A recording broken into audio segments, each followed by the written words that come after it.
चत्तारि मंगलम अर्हंता मंगलम सिद्धा मंगलम साहु मंगलम केवली पनत्तो धमो मंगलम चत्तारि लोगुतमा अर्हंता लोगुतमा सिद्धा लोगुतमा साहु लोगुतमा केवली पनत्तो धमो लोगुतमा चत्तारि शरणं पौजामि अर्हंता शरणं पौजामि सिद्धा शरणं पौजामि साहु शरणं पौजामि केवली पनत्तो धमो शरणं पौजामि चार शरण चार मंगल चार उत्तम करे जे भवसागर थी तरे ते सकल कर्म नो आणे अंत मोक्ष तना सुखले अनंत भाव धरीने जे गुण गाय ते जीव तरीने मुक्ति जाय संसार माई शरण चार अवर शरण नहीं कोई जे नर नारी आदरे तेने अक्षय अविचल पद कोई अंगूठे अमृतव से लब्धि तना भंडार गुरु गौतम ने समरिये सो सदाय मनवांछित फलदाता है। स्वभाव में सीमा न हो, स्वभाव तो अनंत है, तो विभाव में सीमा हो जाए कहीं अनंत नहीं विभाव तो स्वभाव अनंत अनंत अनंत स्वभाव स्वभाव परिणति प्रकट हो तो अनंत काल सुधी परिणत थे अनंत काल सुधी इसमें अनंतता भरी स्वभाव में विभाव में अनंतता नहीं अपना स्वभाव नहीं है इसमें क्या से अनंतता सीमा वाला नहीं होता इसकी मर्यादा हो जाती है विभाव की अध्यवस्था असंख्याता होता है इसमें अनंतता नहीं होती अनंत स्वभाव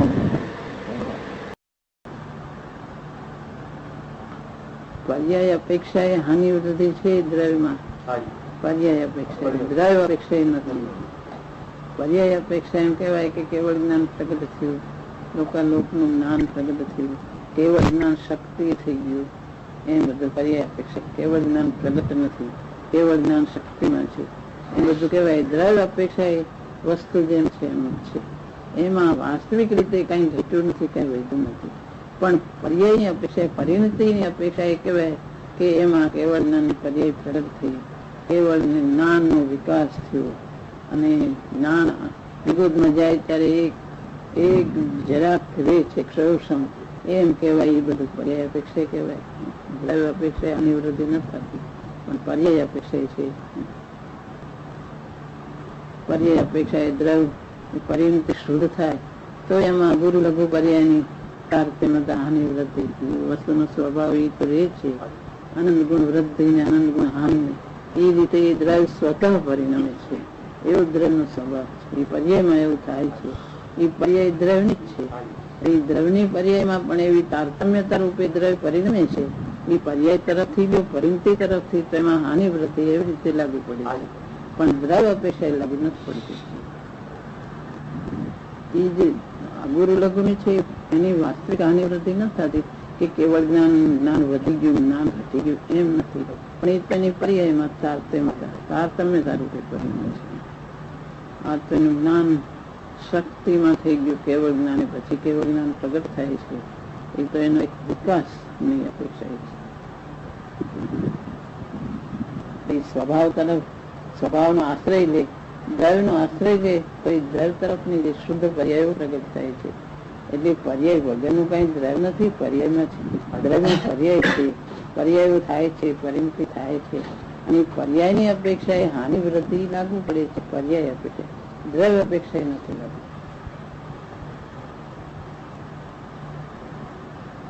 પર્યાય અપેક્ષા સાધના પર્યાય પ્રગટ થઈ સમ્યક દર્શન છઠ્ઠું સાતમું ગુણસ્થાન આગળ ગયો પર્યાયમાં શુદ્ધિ વધતી ગઈ આ શ્રેણી મંદિર બધું પર્યાય અપેક્ષા કહેવાય કેવળ જ્ઞાન પ્રગટ થયું બધું પર્યાય અપેક્ષા છે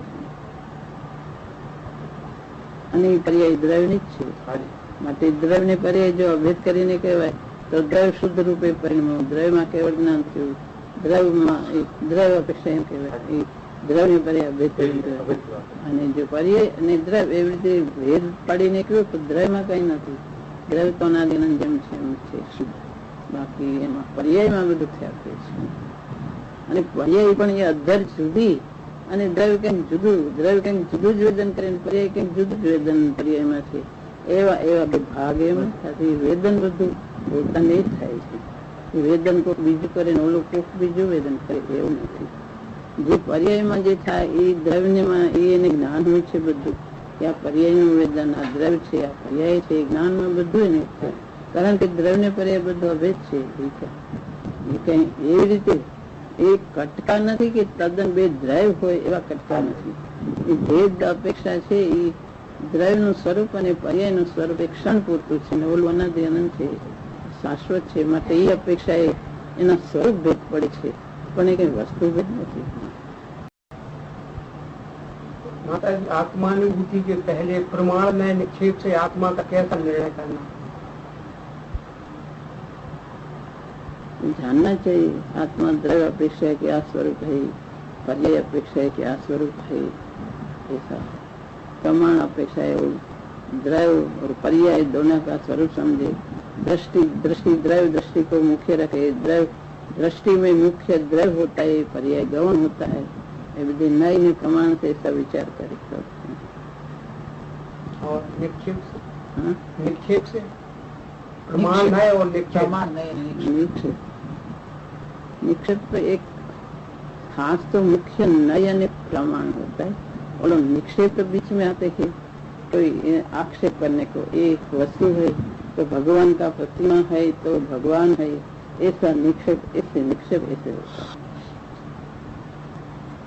कोई भविष्य में होने वाला है केवल ज्ञानी तो वर्तमान नहीं केवल ज्ञानी, ऐसा कहना. एक निक्षेप तो आगे होने वाला है और गए काल हो गया है, इसका वर्तमान में कहना, ये आक्षेप करना एक निक्षेप में होता है. ऐसा नए में भी होता है. निक्षेप में स्थापना करता है, स्थापना द्रव्य निक्षेप, भाव निक्षेप, आक्षेप करता है. दुख का वर्तमान का है. इस साधना में दोनों नए और प्रमाण साथ में रहता है. विक्षेप तो बीच में आता है. रबगुण पर्याय से विचार में निर्णय करना आत्मा का, प्रमाण में से निर्णय करना एक ही बात है कि दोनों अंतर है. एक आ जाता है इसमें. द्रव्य गुण पर्याय में वास्तविक समझ में आवे तो इसमें नए और प्रमाण आ जाता है.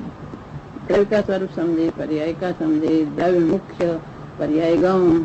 ऐसे अपेक्षा ऐसे अशुद्ध कौन अपेक्षा से है, शुद्ध कौन अपेक्षा से है, ये सब समझने अपेक्षा की बात समझना चाहिए.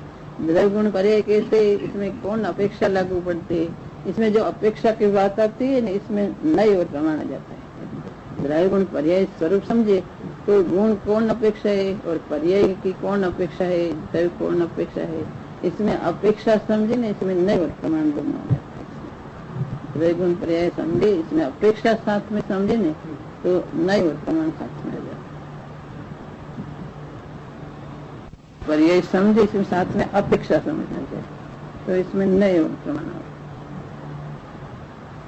मुख्य करे गौण करे, द्रव्य गुण पर्याय स्वरूप समझे, इसमें मुख्य कौन और गौण कौन, इसका क्या स्वरूप, ये सब समझना चाहिए. नए प्रमाण से समझना चाहिए. द्रव्य गुण पर्याय गुण का एक स्वरूप, पर्याय का एक स्वरूप, द्रव्य का एक स्वरूप, इसमें अपेक्षा से समझे ने वो नए प्रमाण आता है. દ્રવ્ય સ્વભાવ શક્તિ રૂપ છે. શક્તિની સામે દ્રષ્ટિ મૂકવાથી તો દ્રષ્ટિમાં શક્તિ આપવાથી પર્યાયમાં શુદ્ધતા થાય છે. તો શક્તિમાંથી તો કઈ શક્તિ તો એટલી નથી, સંપૂર્ણ નથી. તો ખાલી દ્રષ્ટિ દેવાથી શુદ્ધતા આવી જાય. શક્તિ તો એટલી નીકળેલી છે એ બધું દ્રવ્ય અપેક્ષા કરે, પણ એ પછી પ્રગટ થાય છે એ પર્યાય અપેક્ષા પ્રગટ પણ થાય છે. શક્તિ જેમ છે એમ એટલી નીકળેલી છે, એમાં કઈ વધતું નથી, એમાં કઈ ઘટતું નથી. એ બધું દ્રવ્ય અપેક્ષા. પણ પર્યાય અપેક્ષા એમ કહેવાય દ્રવ્ય ને આશ્રય શુદ્ધ પર્યાય પ્રગટ થઈ, દ્રવ્યમાંથી પર્યાય પ્રગટ થઈ, શુદ્ધ સમ્યક દર્શન પ્રગટ થયું, છઠ્ઠું સાતમું ગુણશાન પ્રગટ થયું. એ બધું કહેવાય, એ બધું પર્યાય અપેક્ષિત પ્રગટ પણ થાય છે. શક્તિ અપેક્ષા જેમ છે એમ દ્રવ્ય જેમ છે એમ છે પણ પ્રગટ પણ થાય છે. એવી એક અપેક્ષા પર્યાયની છે. કઈ પ્રગટ જ ન થતું એવું નથી. કેવળ જ્ઞાન પ્રગટ થયું, વિતરાગશા પ્રગટ થઈ, ચારિત્ર પ્રગટ થયું. ચારિત્ર શક્તિમાં અનાદિ અનંત એમ જેવું છે એવું છે એ દ્રવ્ય અપેક્ષા કહેવાય. પણ ચારિત્રમાં મિથ્યા ચારિત્ર થઈ ગયું, દ્રષ્ટિ બહાર ગઈ છે, તો સ્વરૂપ આચરણ ચારિત્ર પ્રગટ થયું. બધું પર્યાય અપેક્ષા પ્રગટ થાય છે. પ્રગટ કઈ નથી થતું. દ્રવ્યમાંથી કઈ પ્રગટ જ નથી થતું એવું નથી. પર્યાય અપેક્ષા પ્રગટ થાય છે. દ્રવ્ય અપેક્ષા જેમ છે એમ છે. એ અદભુત સામર્થ્ય છે. દ્રવ્ય પણ એવું એવું રાખીને પછી પર્યાયમાં બધું હાનિ વૃદ્ધિ એના પર્યાય પ્રગતિ, પર્યાય વિભાવ રૂપે થઈ, પર્યાય સ્વભાવ રૂપે થઈ, પર્યાય ઊંડી, પર્યાય વિશેષ પ્રગટ થઈ, એ બધું થાય. એ પણ દ્રવ્યનું સામર્થ્ય કહેવાય. દ્રવ્યનું સામર્થ્ય, દ્રવ્યની અદભુતતા કહેવાય. દ્રવ્યની અદભુતતા છે. એક અપેક્ષા દ્રવ્યમાંથી કઈ પ્રગટ નથી, પર્યાયમાંથી પર્યાય એમ કહેવાય. પણ દ્રવ્યમાંથી પર્યાય પ્રગટ થાય, દ્રવ્યમાંથી પ્રગટ થાય છે એમ પણ એક અપેક્ષા છે. જાણનારું જ્ઞાન દ્રવ્યમાંથી પ્રગટ થયું, કઈ અધર નથી પ્રગટ થયું. લોકોને જાણનારું જે જ્ઞાન હતું અંતર વિતરાગ દશા નિર્મળતા દ્રવ્યમાં પ્રગટ થયું. દ્રવ્યમાં એટલે વિતરાગી પરિણતિ દ્રવ્યની પ્રગટ થઈ. દ્રવ્યમાં કેવળ જ્ઞાન પ્રગટ થયું. જ્ઞાન લોકાલોકની નિર્મળતા રૂપે દ્રવ્ય કરીને એમ પણ એવી અક્ષા છે. દ્રવ્ય પૂર્ણતા પ્રગટ કરે છે. દ્રવ્યની શક્તિમાં કઈ હાનિ વૃદ્ધિ નથી થતી. પૂર્ણ આનંદ આવી ગયો, બધું એને પ્રગટ થઈ ગયું. પછી બીજે સમયે બીજું શું પરિણામ આવશે કે દ્રવ્યમાં બધું પ્રગટ, એ કઈ નથી તો એટલું પ્રગટ થઈ ગયું તો અનંતું ને અનંતું છે. બીજે સમયે બાજુ બીજું એટલું ને એટલું પ્રગટ થાય છે. એમાં કઈ કે આટલું બધું દ્રવ્યમાં જે ભર્યું હતું એ બધું પૂર્ણ સામર્થ્ય, પૂર્ણ વિતરાગ દશા ને પૂર્ણ કેવળના એક સમયમાં બધે પહોંચી જાય. 3 કાળ 3 લોક બધે પહોંચી ગયું એક સમયની અંદર. તો હવે એ તો પૂરું પ્રગટ થઈ ગયું. હવે દ્રવ્યને શું કરવાનું રહ્યું? બીજે સમયે તો અનંત અનંત એમાં ઘટતું. બીજે સમય તો એની પરિણતિ એમને ઉભી જ રહે છે. અનંત કાળ સુધી પરિણમે તો દ્રવ્યમાંથી કઈ છૂટતું જ નથી. એટલું પ્રગટ થઈ ગયું તો અક્ષય ઘડો છે. એટલું ને એટલું છે. જેટલું પ્રગટ એટલું વિકાસ પામ્યો તો એટલું ને શક્તિમાં હતું તો એટલું ને શક્તિમાં હતું એટલે વેદનમાં નતું હતું. આ વેદનમાં પૂરું થઈ ગયું તો બીજે સમય એટલું ને એટલું છે. પાછું એવું દ્રવ્યનું કોઈ અત્યંત સામર્થ્ય છે. દ્રવ્યની અપેક્ષા પર્યાયની અપેક્ષા એ બેને સંધિ કરીને સમજવું એ કોઈ દ્રવ્યનું સ્વરૂપ અદભુત છે. એકલી દ્રવ્ય અપેક્ષા જુદી પડે તો પછી પર્યાયમાં કઈ નથી. પર્યાય અધર રહી ગઈ એવું નથી. એમ એ દ્રવ્યનું સામર્થ્ય. પર્યાયનું સ્વરૂપ એ દ્રવ્યનું સ્વરૂપ છે. એ પર્યાય કોઈ અત્યંત રૂપે છે. અનાદિ અનંત રહીને વળી વર્તમાન પરિણતિ કરે ને વળી પાછું દ્રવ્ય અનાદિ અનંત દ્રવ્ય પરિણમતું નથી. કોઈ અપેક્ષા કહેવાય પછી કોઈ અપેક્ષા એ દ્રવ્ય પરિણમે છે. દ્રવ્ય તો એમાં કઈ હાનિ વૃદ્ધિ થતી જ નથી. દ્રવ્ય એવું ને એવું કુટસ્થ કહેવાય. દ્રવ્ય પછી પારિણામિક છે. એ કેવું વિરોધી વાત છે. કુટસ્થ છે ને પછી પરિણામિક છે. પરિણામિક છે. બધું પરિણામ કરે છે. આપણે એમ કહેવાય કે પર્યાય પરિણમે. પણ પર્યાય ક્યાં પરિણમે છે? કે દ્રવ્યમાં પરિણમે છે કે પર્યાય બહાર પરિણમે? પર્યાય કઈ જુદી અલગ બીજા દ્રવ્યની જેમ નથી પરિણમતો. એ દ્રવ્ય પોતે જ પારિણામિક દ્રવ્ય પોતે પરિણમે છે. એ દ્રવ્યનું એવું અદભુત સ્વરૂપ છે. સંધિપૂર્વક સમજવું જોઈએ બેયને. આનંદ આવી ગયો. હવે બીજે સમય બીજો આનંદ ક્યાંથી આવશે? ગુણ બધો પૂરો જ થઈ ગયો એક સમયની અંદર. હવે ખૂટી ગયો. હવે બીજું ક્યાંથી? આ કઈ એવું ધન નથી. એક ધન બધું ઘરમાં ભેગું થયું, બધું ધન વાપરી નાખ્યું. હવે શું એવું નથી. એ તો એક બધું પૂરું કહેવાય પણ તોય તો એમને એમ આવ્યા જ કરે. એમાં ખૂટતું જ નથી. કે દ્રવ્યની શક્તિ ઘટી ગઈ. હવે દ્રવ્યમાં કઈ નથી. એમ માને તોય ખોટું છે. દ્રવ્યમાં અનંત શક્તિ છે. શક્તિ છે કે નિગોદમાં જાય તો એટલી ને એટલી શક્તિ છે. પૂર્ણ સમર્થ. અને પાછું પ્રગટ થાય તો પ્રગટ થનારો કોઈ શક્તિ નથી એવું લાગે તો એવું ને પ્રગટ થાય તો એવો ને દ્રવ્યની છે. દ્રવ્યને ક્ષણિક રૂપે પરિણામનારું પણ એ દ્રવ્ય છે. દ્રવ્યનું સ્વરૂપ છે. પણ એનું સ્વરૂપ સમજો કે દ્રવ્યમાં એક ભાગ એવો છે કે ક્ષણે ક્ષણે પરિણતિ થાય ને બીજી પર્યાય આવતી જાય છે. અને એનો એક ભાગમાં એ અનાદિ અનંત એવો ને એવો રહે છે. પાછું એ દ્રવ્ય અનાદિ અનંત પર્યાયમાં થઈ સમજવું જોઈએ, બાકી એના બે ભાગલા પાડી નાખે તો એ શબ્દમાં તો એમાં એક ભાગ પણ છતાં કે ના બે ભાગ નથી, એવા દ્રવ્ય ના ભાગ છે, એવા એ બે ભાગ એવા નથી. અપેક્ષા એ ભાગ એ બધું સંખ્યા એવી રીતેનો ભેદ છે. ના સ્વરૂપ જુદા, સ્વરૂપ ભેદ, વસ્તુ ભેદ ભેદ નથી.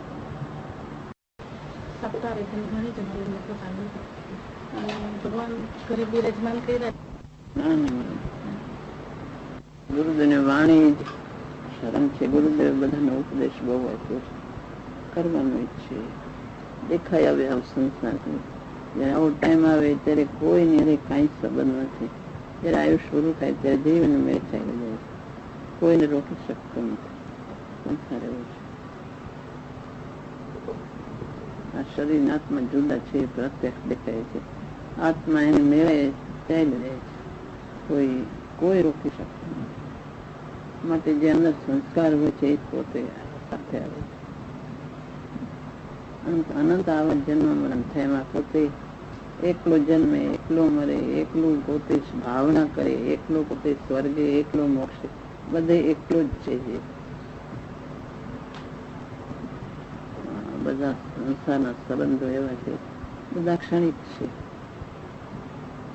અનંત જન્મ મરણ કરતા કરતા આ ગુરુદેવ મેળાના માર્ગ બતાવ્યો એ એક આશ્રય શરણ કોઈ છે. જીવે કેટલા જન્મ મરણ કર્યા છે, આમાં મનુષ્ય કોઈ મળ્યો. અનંત જન્મ મરણ, અનંત જન્મ મરણ જીવને છે. આ લોકની અંદર જેટલા ઉદ્ગત દ્રવ્યો છે એ જીવે શરીર ઉપર ધારણ કરીને ગ્રહણ કરીને છોડ્યા. આકાશના એક એક પ્રદેશે જન્મ મરણ કરી ચૂક્યો છે. જે અસંખ્યાતા વ્યવસાયો કર્યા, અનંત કાળ કર્યો છે. અનંતવાર દેવમાં ગયો, અનંતવાર નરકમાં ગયો, અનંતા તિર્યંતના ભવો કર્યા, અનંતા મનુષ્યના ભવો કર્યા. એમાં જે ભવમાં આ ધર્મ થાય અને જે આત્માનું શરણ જે ખરું છે, જ્ઞાયકનું શરણ, દેવગુરુ શાસ્ત્રનું શરણ, એ જ ખરું છે. જગતમાં જીવને બધું મળી ચૂક્યું છે, એક આત્મા નથી મળ્યો. આ ગુરુદેવ કહેતા એક સમ્યક દર્શન અપૂર્વ છે, એ નથી મળ્યો. ભગવાન નથી મળ્યા. ભગવાન મળ્યા તો પોતે ઓળખ્યા નથી. માટે એ જ ગ્રહણ કરવા જેવું કહીએ કે કેમ પ્રાપ્ત થાય, એ જ કરવા જેવું છે. દેવલોકના સાગરોપમના આયુષ્ય હોય છે દેવોના, તો એ આયુષ્ય પૂરા થઈ જાય. જયારે આયુષ્ય એને એમ લાગે કે જાણે તો આ તો અમર છે, દેવલોકને અમરાપુરી કહેવાય, તો એ અમર નથી રહેતા. સાગરોપમના આયુષ્ય પૂરા થાય પછી એને માળા કરમાય છે, તેને ખબર પડે કે આયુષ્ય પૂરું થાય. દેવલોકના આયુષ્ય પૂરા થાય તો મનુષ્યના આયુષ્ય તો કેટલા છે? હા, થોડા છે. એ થોડા આત્માનું કરી લેવા છે. ગુરુદેવ કહેતા હતા ને, વીજળીના ઝબકારે મોટી કરવી, એક વીજળીના ઝબકારા જેવો મનુષ્યનો ભાવ છે, એમાં આત્માને ગ્રહણ કરી લેવા.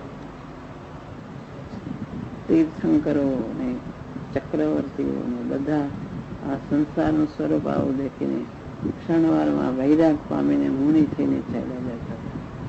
આ સંસારનું સ્વરૂપ આવું છે. મુનિ થઈને જંગલમાં આત્માનું ધ્યાન કરીને કેવળ જ્ઞાન પ્રાપ્ત કરે.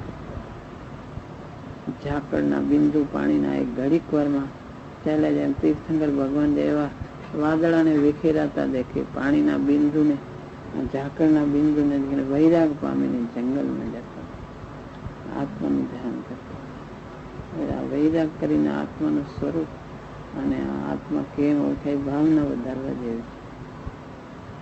શુભમાં દેવગુરુ શાસ્ત્ર, જીનેન્દ્ર દેવ, ગુરુદેવ અને શાસ્ત્ર, એને શાસ્ત્રનું ચિંતન, શાસ્ત્ર સ્વાધ્યાય અને આત્માની રુચિ, આત્મા જ્ઞાયક કેમ ઓળખાય, એ ભેદ જ્ઞાન કેમ થાય. આ શરીર જુદું, આત્મા શાશ્વત છે. આત્માનો કઈ નાશ નથી થતો. આ બધા શરીરના ફેરફારો છે. આત્મા તો જ્યાં જાય ત્યાં શાશ્વત છે. આત્મા કેમ ગ્રહણ થાય? આત્મા જ્ઞાયક દેવ મહિમા છે, એ ગ્રહણ કરવા દેવું કરે છે. પણ મારું પોતાનું કઈ નથી. બધું પરદ્રવ્યો, સ્વતંત્ર દ્રવ્યો છે બધા. જે પોતે અંદર તૈયારી કરીને સંસ્કાર નાખ્યો એ જ પોતાનું છે.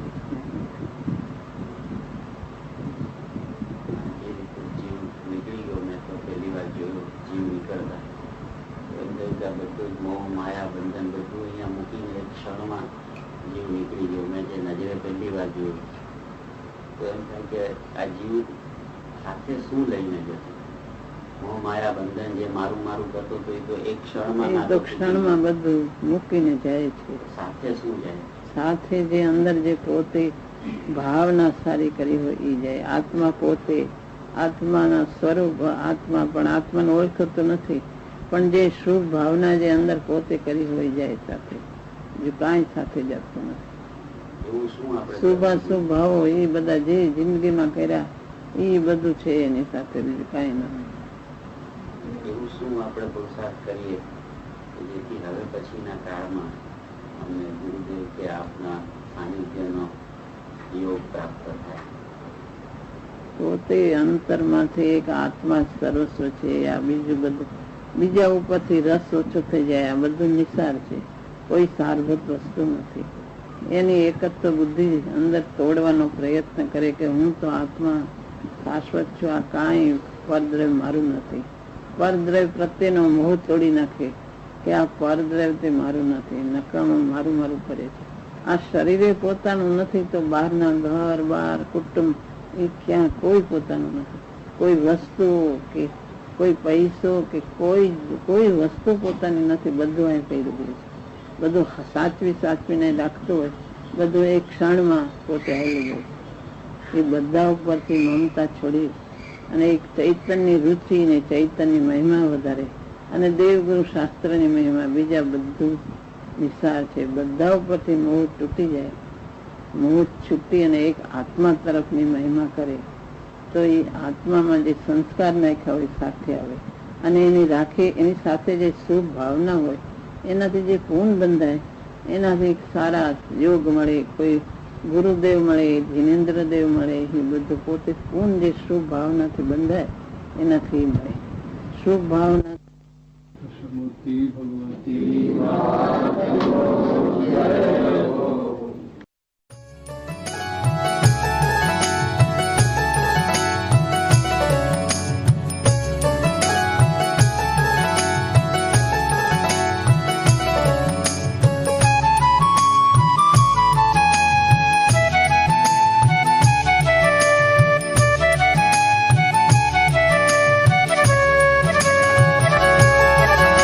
स्वर्णपुरी